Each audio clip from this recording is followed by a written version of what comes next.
নমস্কাৰ প্ৰিয় শিক্ষাৰ্থীসকল আজি আমি ইতিহাসৰ প্ৰাৰম্ভিক বৈদিক সভ্যতা বিষয়ে আলোচনা কৰিম দ্য আৰ্লি ভেদিক সিভিলাইজেশন আমি ইতিমধ্যে হৰপ্পা সভ্যতাৰ বিষয়ে আগৰ অধ্যায়ত আলোচনা কৰি আহিছোঁ হৰপ্পা সভ্যতাটো কি আছিল যে হৰপ্পা সভ্যতাটো এটা নগৰীয় সভ্যতা আছিল তাত নগৰৰ প্ৰতিটো বৈশিষ্ট্যই উপলব্ধ আছিল হৰপ্পা সভ্যতাত এতিয়া হৰপ্পা সভ্যতাটোৰ পাছত ভাৰতীয় সভ্যতাৰ বিষয়ে আমি পঢ়িবলৈ হলে ভেদিক সিভিলাইজেশনৰ বিষয়ে পঢ়িব লাগিব অৰ্থাৎ বৈদিক সভ্যতাটো আৰ্যসকলৰ লগত সম্পৰ্কীয় অৰ্থাৎ আৰ্যসকল অহাৰ লগে লগে এই ভাৰতভূমিত বৈদিক সভ্যতাৰ গাহ লৈ উঠিছিল তেওঁলোকৰ যি জীৱনশৈলী তেওঁলোকৰ যি জীৱিকা সেই জীৱিকাই যিটো এটা সিভিলাইজেশনৰ ৰূপ দিছিল অৰ্থাৎ সভ্যতাৰ গঢ় দিছিল সেই সভ্যতাটোই হৈছে বৈদিক সভ্যতা এটা বৈদিক সভ্যতাটো এটা বিস্তৃত সভ্যতা গতিকে আমি আমাৰ অধ্যয়নৰ সুবিধাৰ বাবে বৈদিক সভ্যতাটোত আমি দুটা ভাগত ভাগ কৰি লওঁ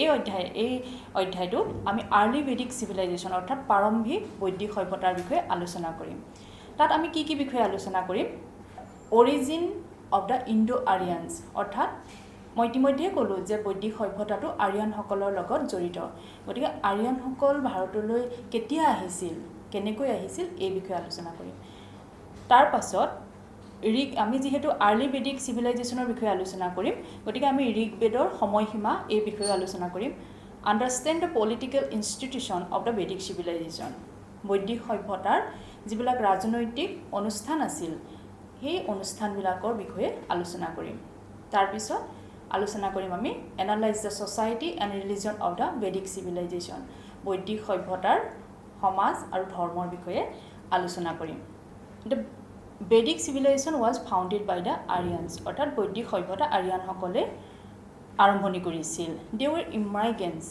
Vedic civilization was divided into two broad divisions early Vedic and later Vedic early Vedic civilization or Rigvedic civilization the Vedas were the main scriptures of the Indo-Aryans there are four Vedas namely Rig Veda Yajur Veda Sam Veda and Atharva Veda The Rig Veda is the oldest one. It is also the earliest literature of the India. The Indo-Aryans shaped their civilization as guided by the Holy Vedas.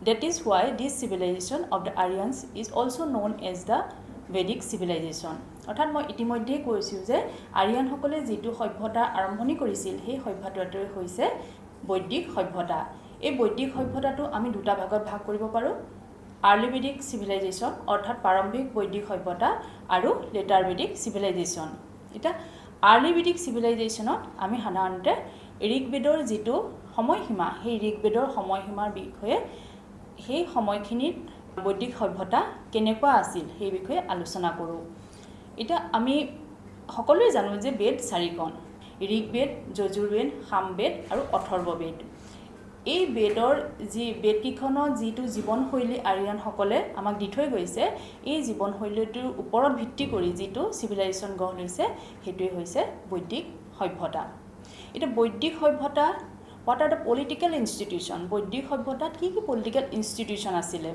তাত আমি যদি চাওঁ বেলেগ সভ্যতাৰ নিচিনাকৈ বৈদিক সভ্যতাটো the family was the lowest political unit of a Vedic period এটা পৰিয়ালেই আছিল সভ্যতাটোৰ প্ৰথম আৰম্ভণি তাৰপিছত আমি দেখোঁ যে many families combine together to form a grama or village কেইবাটাও পৰিয়াল লগ লাগি এখন গাঁও বা গ্ৰাম হৈছিল the union of several gramas form the higher unit call vis this vis was probably a larger administrative unit of the whole tribe The zona or the state was the highest political and administrative unit. The leader of the grama was called the Gamini and that of a viz was called as Vizpati and the master of the zona was called Gopa. অৰ্থাৎ আমি আজি যদি সভ্যতাৰ ভাৰতীয় সভ্যতাটো চাওঁ আজিৰ দিনত যেনেকুৱা আছিল যে আমাৰ এখন গাঁৱৰ ভিতৰত কি হয় বহুত পৰিয়াল থাকে সেই একেই বৈদিক সভ্যতাটো তেনেকুৱাই আছিল যে সমাজৰ একেবাৰে সূক্ষ্মটো ৰাজনৈতিক ইনষ্টিটিউশ্যনেই আছিল পৰিয়াল তাৰপিছত পৰিয়ালৰ পিছত কেইবাটাও পৰিয়াল লগ লাগি এখন গাঁও হৈছিল তেতিয়া আকৌ এতিয়াও আমাৰ ভাৰতীয় সমাজ ব্যৱস্থাত সাধাৰণতে তেনেকৈ দেখোঁ যে আমি এখন গাঁৱত এটা নিৰ্দিষ্ট ট্ৰাইবৰ মানুহ থাকে। তথাপিও আজিকালি সেইটো আমি জেনেৰেলাইজ কৰিব নোৱাৰোঁ যে বিভিন্ন ট্ৰাইবৰ মানুহ একেলগে থকা আমি গাঁও দেখা পাওঁ। কিন্তু বৈদিক সভ্যতাত এটা ট্ৰাইবৰ মানুহে এখন গাঁও আছিল। তাৰপিছত গাঁৱতকৈ ওপৰত যিটো পলিটিকেল ইনষ্টিটিউশ্যন আছিল সেইটো হৈছে ভিচ, অৰ্থাৎ কেইবাখনো গাঁও লগ লাগি এখন ভিচ হৈছিল।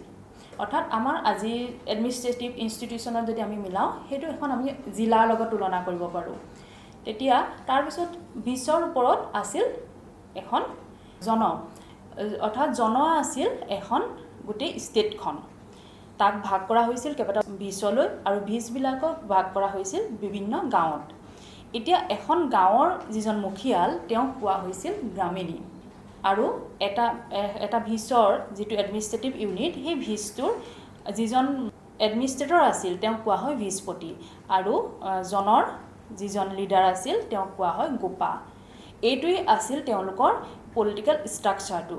এইমতে এখন বৈদিক চিভিলাইজেশ্যনৰ পলিটিকেল ইনষ্টিটিউশ্যন বা পলিটিকেল মেকানিজিমটো চলিছিল।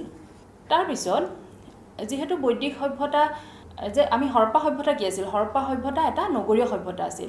এতিয়া আকৌ নগৰীয়া সভ্যতাৰ পাছত যিটো আমাৰ সভ্যতা গঢ় লৈ উঠিল সেই বৈদিক সভ্যতাটো কিন্তু এটা ৰুৰেল সভ্যতা, অৰ্থাৎ গাঁৱলীয়া সভ্যতা। তাত কি হৈছে যে kingship was the usual form of government of the period, মানে ৰজাৰ শাসন আছিল তাত। The early Vedic states were generally small in size, sometimes with only a single tribe. প্ৰাৰম্ভিক যিবিলাক ষ্টেট আছিল অৰ্থাৎ জন আছিল সেই জনবিলাক চাইজত সৰু আছিল। কেতিয়াবা কি হয় এটা নিৰ্দিষ্ট ট্ৰাইবেই গোটেই এখন ষ্টেট ফৰ্ম কৰিছিল। The Vedic king enjoyed special power and dignity. He was donated the title Rajan. বৈদিক যিজন ৰজা তেওঁ চিভিলাইজেশ্যনটোত ৰাজন বুলি কোৱা হৈছিল।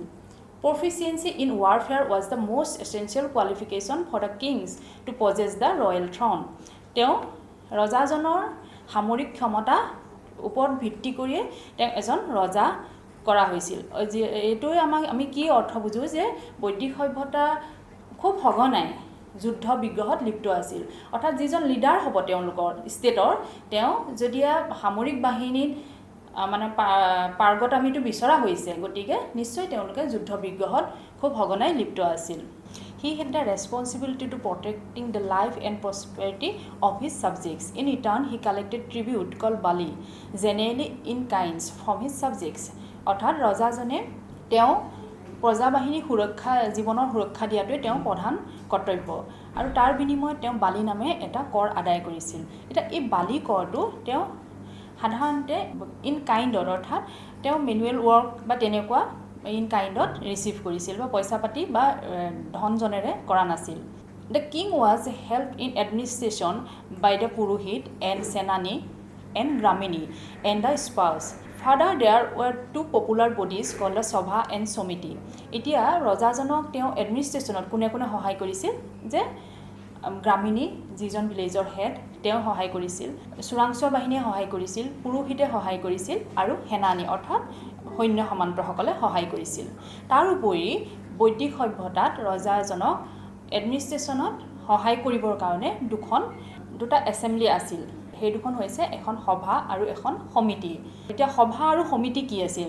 The sabha and samiti restricted the arbitrary power of the king. However we do not have the exact detail of the composition of Sabha and the committee. The Sabha probably was the selected body of the chiefs of different tribes, and the committee was possibly the assembly of the whole people. সভাখন আছিল যে selected কিছুমান chief অৰ্থাৎ মুখিয়ালৰ এটা body যি ৰজাক এডমিনিষ্ট্ৰেশ্যনত সহায় কৰিছিল, আৰু সমিতি আমি হিষ্টৰিকেল যিবিলাক চ'ৰ্চ সেইবিলাকৰ পৰা পাওঁ যে সমিতিখন আছিল এখন general assembly. The foundation of the Vedic society was the family. At that time, families were patriarchal. The patriarchal family is where the father is considered as the head of the family. During the Vedic age, such heads of the families were called as Grihapati or Kulapati. আজি আমাৰ ভাৰতীয় সভ্যতাত যেনেকৈ আমি এখন পিতৃপ্ৰধান সমাজ, ঋগবেদিক বা প্ৰাৰম্ভিক বৈদিক সভ্যতাটো এখন পিতৃপ্ৰধান সমাজী আছিল। তাত আমি যিজন ঘৰৰ মুখিয়াল সেইজনক কুলপতি বা গৃহপতি বুলি কওঁ। Women enjoyed a responsible position in the early Vedic society. Although the society was patriarchal, the girl child was also not neglected. The door of education was open for the daughters as well as the sons. ঋগবেদিক সভ্যতা যেহেতু যদিও এখন পেট্ৰিয়াৰ্কেল সমাজ আছিল, পৈতৃপ্ৰধান সমাজ আছিল, তাত কিন্তু ছোৱালীও এটা ভাল স্থান, মহিলায়ো এটা ভাল স্থান দখল কৰিছিল। ছোৱালীবিলাককো শিক্ষা দীক্ষালৈ ল'ৰাৰ লগত একেলগে পঠিওৱা হৈছিল। Thus we have come to know about some female scholars like Gosa, Apala and Biswara, etc., who taught their wisdom rose to the rank of the rishis. গতিকে যেহেতু ফিমেল এডুকেশ্যনো তাত এলাও আছিল, গতিকে ছোৱালীবিলাকেও শিক্ষা গ্ৰহণ কৰি তাত আমি বিভিন্ন স্কলাৰৰ আবিৰ্ভাৱ দেখা পাওঁ, ছোৱালী পণ্ডিতৰ নামো আমি গম পাওঁ। Neither the custom of sati or the porda was prevalent in the Rigvedic society. Girls was usually married at the mature age, though child marriage was not unknown altogether. Remarriage of widow was permissible at the society. যেহেতু ছোৱালী পঢ়া শুনা কৰিবও পাৰিছিল, গতিকে তাত আমি সতী বা পৰ্দা প্ৰথাৰ বিষয়ে গম নাপাওঁ। কিন্তু চাইল্ড মেৰেজ অৰ্থাৎ বাল্য বিবাহ কিন্তু একেবাৰে আমি সমাজৰ পৰা আঁতৰত আছিল বুলি ক'ব নোৱাৰোঁ। তাৰপিছত আমি আহোঁ যে এনেকুৱা এখন ঋগবেদিক ছ'চাইটিৰ আমি সমাজ ব্যৱস্থাৰ বিষয়ে ইতিমধ্যে আমি গম পালোঁ। তাৰপিছত আমি পাছৰ ফেজত আমি আহিব বিচাৰিছোঁ যে তাত ঋগবেদিক সভ্যতাত মানুহে কেনেকুৱা ধৰণৰ আহাৰ গ্ৰহণ কৰিছিল। Barley, rice, wheat and vegetables of different reasons ৱেৰ the chief food of the people. Moreover, milk and its various products were also taken by them. The list of non-vegetarian items included fish, bird, bull, etc. The people of the Vedic period were fond of merrymaking and amusement. Chariot racing, war dancing, and hunting were the most fascinating outdoor games. এতিয়া ঋগবেদিক সভ্যতাত তেওঁলোকে যদিও vegetarian আছিল, non vegetarian আহাৰো তেওঁলোকে গ্ৰহণ কৰিছিল। Non vegetarian আহাৰ তেওঁলোকে মাছ, মাংস, ছাগলীৰ মাংস খাইছিল, বলদ গৰুৰ মাংসও তেওঁলোকে সেৱন কৰিছিল। তাৰোপৰি যিবিলাক ভেজিটেৰিয়ান আইটেম তেওঁলোকে গ্ৰহণ কৰিছিল, সেই ভেজিটেৰিয়ান আইটেমবিলাক সাধাৰণতে গাখীৰৰ পৰা উৎপাদিত খাদ্য আছিল। এতিয়া ঋগবেদিক ছ'চাইটিৰ সমাজখন কেনেকৈ ভাগ কৰা হৈছিল? The Vedic society was divided into 4 classes, namely Brahman, Kshatriya, Vaishya and Shudra. Although there was the existence of 4 classes, no strict caste system existed at that time. During this period, intercaste marriage and intercaste dining was common feature and there was no bar in this respect. এতিয়া বৈদিক সভ্যতাৰ সমাজখন 4টা শ্ৰেণীত ভাগ কৰা হৈছিল: ব্ৰাহ্মণ, ক্ষত্ৰিয়, বৈশ্য আৰু শূদ্ৰ। যদিও এই 4টা ভাগত ভাগ কৰা হৈছিল, তথাপিও কিন্তু বৈদিক সমাজখন এই 4টা ভাগত ভাগ কৰোঁতে খুব তেওঁলোক ফ্লেক্সিবল আছিল। ইণ্টাৰকাষ্ট মেৰিজ আৰু ইণ্টাৰকাষ্ট ডাইনিং এইবিলাক তেওঁলোকৰ মাজত প্ৰচলিত আছিল। The orthodox divisions of the society, conception of untouchability, etc. were the development of later Vedic period. However, we do find references to the terms like Sondala in the Rig Veda. এতিয়া পাছৰ letter Vedic পিৰিয়ডত কি হয়, ব্ৰাহ্মণিকেল এলিমেণ্টবিলাক ইমান বেছি সমাজত গ্ৰাহক ৰূপ লয়, তাৰপিছত এই 4টা যি কাষ্ট ডিভিজন আছিল এইকেইটা কিন্তু খুব ৰিজিড হৈ পৰে লেটাৰ ভেদিক চিভিলাইজেশ্যনত। তেতিয়া কি হয়, ইণ্টাৰকাষ্ট মেৰিজ নাথাকে, ইণ্টাৰকাষ্ট ডাইনিং নাথাকে, তেওঁলোকে খুব ব্ৰাহ্মণসকলকে এটা উচ্চ স্থানত ৰাখিব বিচৰা পৰ্যায় এটা পায়গৈ। কিন্তু যদিও ইয়াত ইণ্টাৰকাষ্ট মেৰিজ বা কাষ্ট ছিষ্টেম খুব ফ্লেক্সিবল আছিল, তেতিয়াও কিন্তু আমি কি দেখা পাওঁ বুলি কৈছে যে চণ্ডাল অৰ্থাৎ যি মৃতকৰ সৎকাৰ কৰে, সেই চণ্ডালো কিন্তু এই ঋগবেদিক চিভিলাইজেশ্যনত আমি দেখা পাওঁ। এতিয়া আহোঁ আমি অৰ্থনীতিলৈ, economy. Aryans were dependent mainly on a pastoral economy, অৰ্থাৎ তেওঁলোকে জীৱ জন্তু পোহপালনৰ ওপৰত ভিত্তি কৰি তেওঁলোকৰ অৰ্থনীতিটো গঢ় লৈ উঠিছিল। They also practice agriculture, trade and industry to a limited extent. তাৰোপৰি তেওঁলোকে খেতি, বাণিজ্য এইবিলাকো অৰ্থনীতিৰ এটা ভাগ আছিল। The importance of pastoralism in the early Vedic economy is evident from the direct reference to cattle. The importance of cattle is also evident from the references to the chief as Gopati or protector of animals. এতিয়া তেওঁলোকৰ ইকনমিটো যে এটা প'ষ্টাৰেল economy অৰ্থাৎ তেওঁলোকৰ অৰ্থনীতিটো এটা যে জীৱ জন্তু পোহাৰ ওপৰত বেছ কৰা এটা ইকনমি আছিল সেই বিষয়ে আমি কেনেকৈ গম পাওঁ যে তাত গোপতি অৰ্থাৎ যি কেটেল যিজনে গৰু চৰাইছিল বা গৰু পুহিছিল তেনেকুৱা গোপতি এটা অফিচ আমি দেখা পাওঁ বা পোষ্ট এটা আছিলে যি জীৱ জন্তু ৰক্ষণাবেক্ষণ দিয়াৰ কাৰণে দায়বদ্ধ আছিল Agriculture depended mainly on rainfall rather than on irrigation. The Rigvedic people introduced the use of plowshare drawn by oxen. We do find references to various crafts in the Rigvedas. In the Rigveda, terms like takshan, carpenters, hiranyakars, অর্থাৎ goldsmith, কুলদব, potters, etc. were mentioned.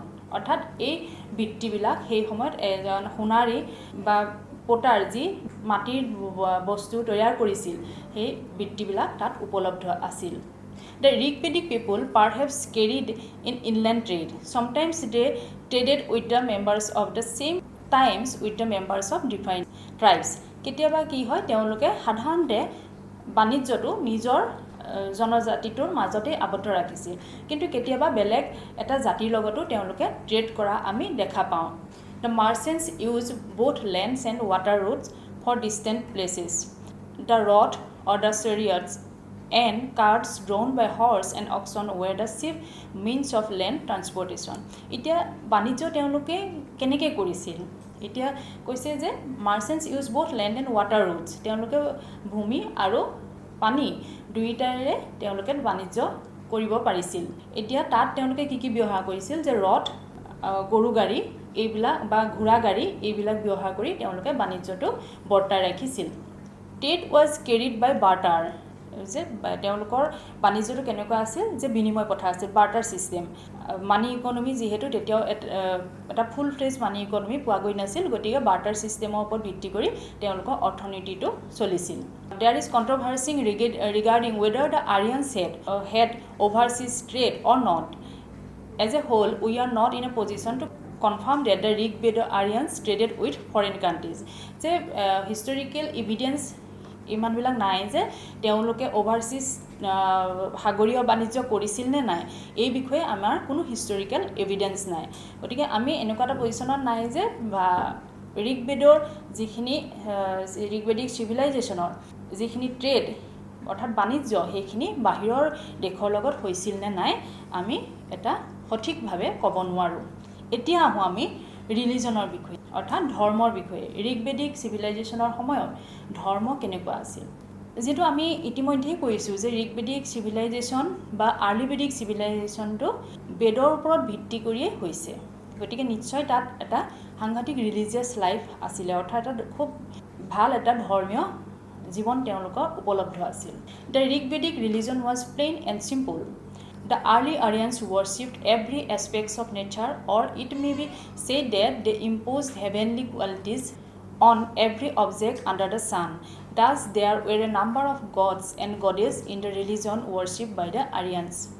অৰ্থাৎ ঋগবেদিক সভ্যতাটো যিহেতু সম্পূৰ্ণ এটা নেচাৰৰ ওপৰত dependent এটা ধৰ্ম তেওঁলোকে বিশ্বাস কৰিছিল গতিকে তেওঁলোকে প্ৰকৃতিৰ প্ৰতিটো বস্তুকে উপাসনা কৰিছিল তেওঁলোকে ভাবিছিল যে সূৰ্যৰ তলত যিমানবিলাক বস্তু আছে সূৰ্য দেৱতাৰ তলত প্ৰতিটো বস্তুৱে উপাসনাৰ যোগ্য গতিকে নেচাৰ থাকিলেহে যে তেওঁলোকৰ সভ্যতাটো জীয়াই থাকিব সেইটো তেওঁলোকে খুব ভালদৰে উপলব্ধি কৰিব পাৰিছিল গতিকে এটা সূৰ্য দেৱতাৰ তলত আমাৰ প্ৰকৃতিখনত কিমানবিলাক বস্তু আছে গতিকে এই প্ৰতিটো বস্তুকে উপাসনা কৰিবৰ কাৰণে তেওঁলোকে বিভিন্ন ভগৱান বা গড এণ্ড গডেছেছক তেওঁলোকে উপাসনা কৰিছিল The Aryans divided their deities into three classes, namely earthly gods like Prithvi, Soma, Agni, etc.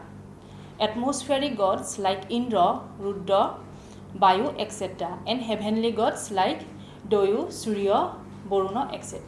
এতিয়া আৰ্যসকলে তেওঁলোকৰ উপাসনাৰ যিবিলাক ভগৱান তেওঁলোকে উপাসনা কৰিছিল সেই ভগৱানবিলাকক তিনিটা ভাগত ভাগ কৰিছে প্ৰথমটো হ'ল আৰ্থলি গডছ অৰ্থাৎ এই আৰ্থলি গডৰ ভিতৰত তেওঁলোকে কি উপাসনা কোন ভগৱানক উপাসনা কৰিছিল যে তাত পৃথিৱী আছিল, সোমা আছিল আৰু অগ্নি, পৃথিৱী, জুই এইবিলাক যিবিলাক পৃথিৱীৰ লগত জড়িত সেই ভগৱানবিলাকক তেওঁলোকে উপাসনা কৰিছিল। তাৰপিছত আহিলে এটমছফিয়াৰিক গড, অৰ্থাৎ জলবায়ুৰ লগত জড়িত যিবিলাক ভগৱান আছিল সেইবিলাকক উপাসনা কৰিছিল। তেওঁলোকে তাত কাক উপাসনা কৰিছিল? ইন্দ্ৰ, ৰুদ্ৰ, বায়ু এক্সেট্ৰা।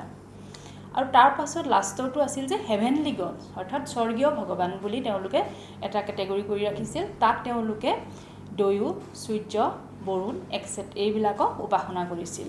অৰ্থাৎ আমি দেখিবলৈ পাওঁ যে প্ৰতিটো তেওঁলোকৰ উপাসনাৰ প্ৰতিজন ভগৱানেই নেচাৰৰ লগত জড়িত, প্ৰকৃতিৰ লগত জড়িত।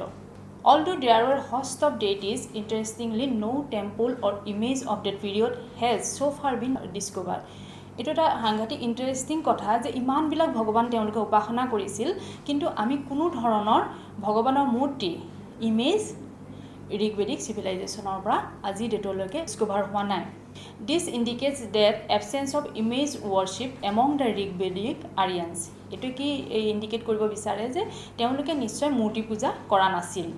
Another striking feature of the Vedic religion was the supremacy of male god in the comparison of their female counterparts. Sacrifices or yajnas occupied a prominent place in the Vedic rituals. আকৌ কি হয় যে আৰু এটা বৈশিষ্ট্য আছিল তেওঁলোকৰ উপাসনাৰ যে তেওঁলোকে ফিমেল গডতকৈ মেল গডক বেছি পূজা কৰিছিল। এইটো কাৰণেও হ'ব পাৰে যে আমাৰ প্ৰকৃতিৰ যিমানবিলাক ভগৱান তেওঁলোকে আমি ইতিমধ্যে নাম উল্লেখ কৰিলোঁ ওপৰত, গোটেইবিলাক যে মেল গড, ইন্দ্ৰ, ৰুদ্ৰ, বায়ু, অকল পৃথিৱী আছে ধৰক ফিমেল গড, গতিকে তেওঁলোকে বেছিভাগ মেল গডকহে উপাসনা কৰিছিল। আৰু তেওঁলোকে উপাসনাৰ লগত জড়িত বিভিন্ন ছেক্ৰিফাইচ আৰু য়াজনা বেদিক ৰিচুৱেলছত আছিল। The Aryans believed that the sacrifice and other offerings pleased the gods, and in return they blessed the performer with the desired object. Everyone without the distinction of rich and poor could perform sacrifice according to his capacity. এটা তেওঁলোকে sacrifice কিয় কৰিছিল, দান কিয় দিছিল?